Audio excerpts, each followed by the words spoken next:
మన ప్రభు అయిన యేసుక్రీస్తు నామములో మీకు మా శుభాభివందనములు.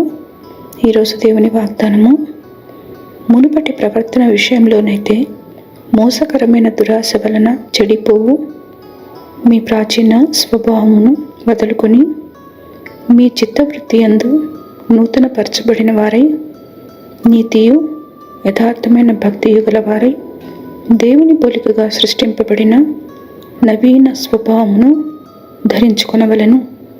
ఎఫెసీయులకు 4వ అధ్యాయము 22, 23, 24 వచనాలు.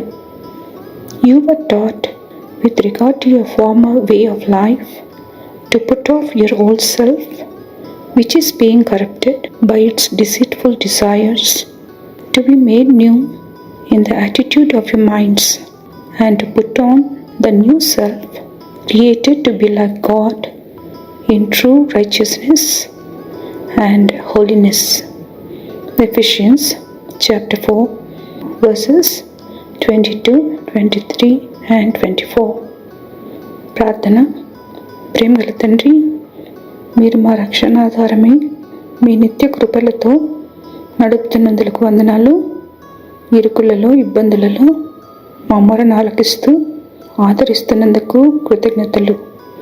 మిమ్మల్ని ఆశ్రయించిన మాకు ఈ దినమంతటిలో అవసరతలు తీర్చమని యేసునామములో వేడుచున్నాము తండ్రి.